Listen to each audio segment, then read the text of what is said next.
Tal. Vamos con el siguiente punto de este tema que versa sobre la Primera Guerra Mundial y sus consecuencias.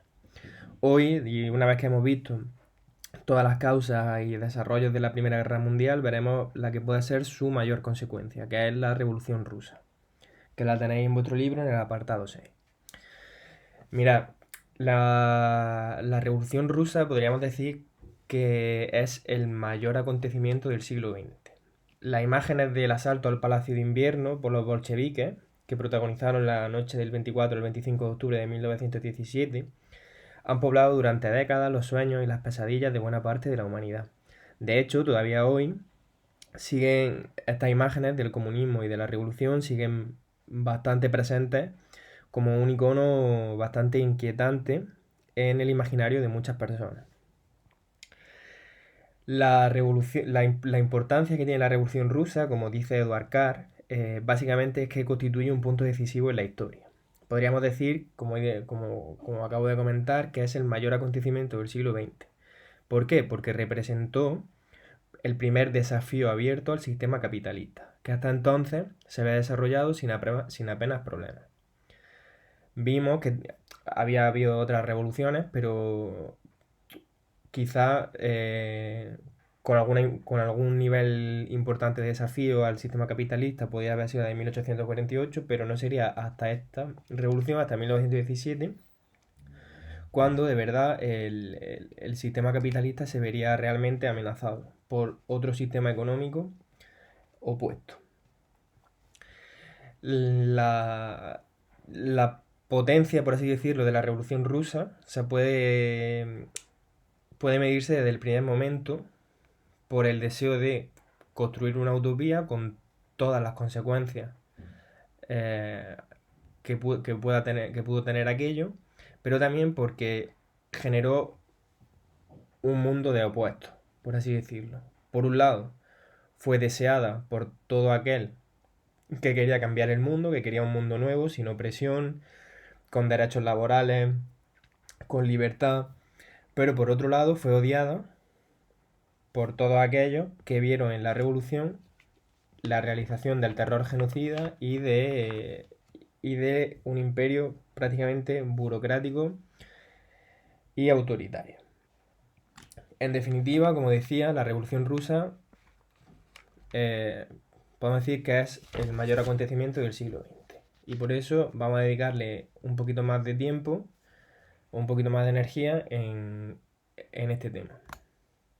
Mira, en vuestro libro, la Revolución Rusa comienza directamente con la Revolución de Febrero, pero antes de llegar ahí, me gustaría plantear una serie de antecedentes, ¿vale? Para ponernos un poco en contexto. Rusia, a finales del siglo XIX, estaba gobernada por una monarquía absolutista, por la monarquía de los zares. Era un país atrasado, predominantemente agrícola, con un 80% de población dedicada a la agricultura, aunque ya se estaba llevando a cabo una incipiente industrialización. ¿Qué ocurría? Que las fábricas de obreros, o sea, en estas fábricas industriales, los obreros, aparte de estar apelotonados todos en esta fábrica, tenían largas jornadas de trabajo y salarios mínimos. El zar Nicolás II, que llega al trono en 1894, gobernará de forma absolutista, apoyado por el ejército y apoyado en la Iglesia Ortodoxa. Mientras que en el mundo rural y en el mundo urbano se estaban ya esparciendo, por así decirlo, y se estaban desarrollando todas estas ideas que vienen desarrollándose en el siglo XIX en Europa de deseos de emancipación, como el anarquismo en el mundo rural o el socialismo en el mundo urbano, y también el liberalismo. En el mundo urbano conviene destacar que había dos tendencias importantes que luego serán clave en el desarrollo de la revolución. Por un lado, el Partido Socialdemócrata, que tenía a los bolcheviques dirigidos por Lenin y a los mencheviques, y por otro lado el Partido Constitucional Demócrata, que es el partido cadete, que estaba dirigido por la burguesía liberal y que quería una revolución liberal pues, al estilo de las que había habido a lo largo del siglo XIX en Europa. En este contexto, Rusia estaba dentro de una guerra contra Japón, la guerra ruso-japonesa de 1904. que fue que provocara una revolución en 1905. ¿Por qué? Porque, como decía, estas ideas socialistas y estas ideas liberales que reclamaban una sociedad más justa contra el absolutismo se estaban extendiendo a lo largo de Rusia. Y los obreros y los campesinos no paraban de protestar por las situaciones de injusticia que vivían. A eso se le suma las derrotas de Rusia en esta guerra que comentaba y estas tres causas acabarán por provocar esta revolución. ¿Cómo empieza esta revolución? Pues mira, en una protesta de obreros rusos que solicitaban pues, jornadas de 8 horas, incremento de salario, el gobierno, en vez de escucharlo y en vez de permitir la manifestación, ¿qué hizo? Hizo todo lo contrario, la reprimió. En lo que se conoce como el Domingo Sangriento, provocando más de 300 muertos y miles de heridos. La represión de esta protesta provocó que los levantamientos se expandiesen por todo el país e incluso provocó que se generase una huelga, o sea, que se llevase a cabo una huelga general. Ante esta situación de descontrol y de protesta, el zar Nicolás II prometió una concesión de libertad de una constitución, aunque finalmente ni cumplió sus promesas, o sea, finalmente no cumplió sus promesas, pero con un inconveniente, que es que el ambiente ya estaba caldeado. En esas circunstancias, y ya dentro de la Primera Guerra Mundial, acordaos que Rusia formaba parte de la primera de los aliados en la Primera Guerra Mundial. En esta revolución, o sea, bajo todas estas circunstancias, la Primera Guerra Mundial no viene sino a agravar todavía más la situación del pueblo ruso. Y el 8 de marzo de nuestro calendario, que era el 23 de febrero del calendario juliano, que era el calendario que había en Rusia, hubo una manifestación de mujeres en San Petersburgo, que por entonces se llamaba Petrogrado, pidiendo paz y pan. O sea, básicamente esta manifestación reunía las demandas de toda la población rusa, que es que estaban cansados de la Primera Guerra Mundial, que había provocado desabastecimiento, que había provocado muertes, todos los hijos y los maridos de estas mujeres estaban muriendo en los frentes de la guerra. Entonces, por un lado había oposición a la participación de Rusia en la Guerra Mundial, paz, o sea, demandaban paz, y por otro lado demandaban pan. ¿Por qué? Porque la Primera Guerra Mundial había provocado una importante crisis económica y con desabastecimiento en las ciudades y bastante escasez de alimentos, y por tanto con hambre. Esta manifestación del 8 de marzo, que como decíamos es febrero, fue el inicio de la Revolución Rusa, que se divide en dos etapas. Primero la Revolución de febrero, que empezaría con esta manifestación, y luego la Revolución de octubre, que sería la que auparía a los bolcheviques, a los comunistas, al poder.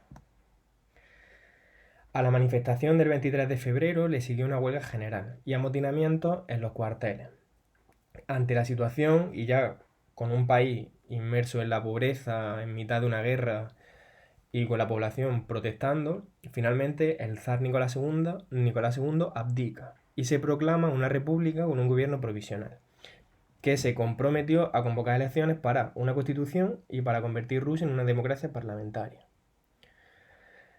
¿Qué ocurre? Que se crea un poder dual, se crea un doble poder. Por un lado está el gobierno liberal, a través de la Duma, que es una especie de parlamento, y por otro lado están los comités de los obreros organizados que se llaman soviets.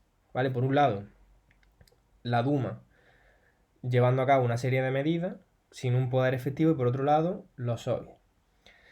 ¿Qué ocurre? Que en estas circunstancias el gobierno provisional decide continuar la guerra, la Duma decide continuar la guerra, provocando la oposición de gran parte de la población que no quería seguir la guerra y que por tanto se pusieron del lado de los soviets, que se opusieron a la guerra y convocaron manifestaciones y huelgas. En este contexto, con la Duma prácticamente deslegitimada, con los soviets y el pueblo pidiendo paz, aparece una figura histórica de una relevancia fundamental, que es Lenin, que había vuelto del exilio que había vuelto desde Finlandia. Y en este contexto, el 3 de abril, Lenin, una vez que vuelve de Finlandia, en el tren, desde el mismo vagón del tren, propugnará la tesis de abril, donde marcará la ruta a seguir para llevar a cabo la revolución. Es muy famosa la frase que le atribuyen a Lenin, que dijo: el pueblo necesita paz, el pueblo necesita pan y el pueblo necesita tierra. Bajo esta frase podemos sintetizar, o sea, esta frase sintetiza todas las propuestas de los bolcheviques y de los soviets para un nuevo gobierno. ¿Cuáles son estas propuestas? Pues un gobierno de soviets, es decir, todo el poder para los soviets, que era también una frase muy repetida. La paz con Alemania, repartir tierra a los campesinos que estaban muertos de hambre para que tuviesen tierras que trabajar y donde poder comer, y que las fábricas, en vez de estar dirigidas por empresarios, estuviesen dirigidas por los obreros.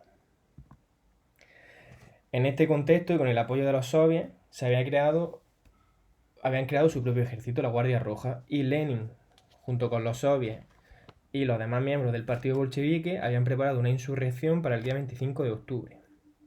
Ese día tomaron el Palacio de Invierno y acabaron con la Duma, acabaron con el gobierno provisional, formando un gobierno obrero presidido por Lenin, y un gobierno que además convocó en noviembre unas elecciones para una asamblea constituyente, para elaborar una nueva constitución. ¿Qué ocurre? Que en esas elecciones los bolcheviques, con Lenin a la cabeza, solo obtuvieron un 25%. Y ante el temor de que todos los grupos contrarios a la revolución volviesen a gobernar y de que la revolución no hubiese servido para nada, Lenin disolvió la asamblea y puso fin al pluralismo político. A partir de aquí se instaurará el gobierno de los bolcheviques con una serie de primeras medidas, como por ejemplo, pues se expropió el capital del Estado, la propiedad agrícola se expropió también, es decir, pasó de ser de mano privada a estar controlada por el Estado, se expropió el capital financiero, se nacionalizaron los bancos, se expropió gran parte del capital industrial, ¿vale? Todas estas primeras medidas se llevaron a cabo en este momento, en los primeros momentos del gobierno bolchevique. Ahora bien, ¿qué ocurre? Pues ocurre que a principios de 1918 todos los partidarios de la vuelta del zarismo, que eran los terratenientes, el ejército, que estaban viéndose amenazados por estas medidas de los bolcheviques, o los liberales, con la burguesía a la cabeza, se levantaron en armas contra el gobierno de los soviets, formando el Ejército Blanco, que contó con ayuda de Francia, Gran Bretaña, Japón, Estados Unidos, y que se enfrentaron al Ejército Rojo comandado por Trotsky en una guerra civil que duró 3 años y en la que acabó imponiéndose el Ejército Rojo en 1921, dando lugar a partir de aquí a la formación de la Unión Soviética, cuyo desarrollo veremos en el próximo tema.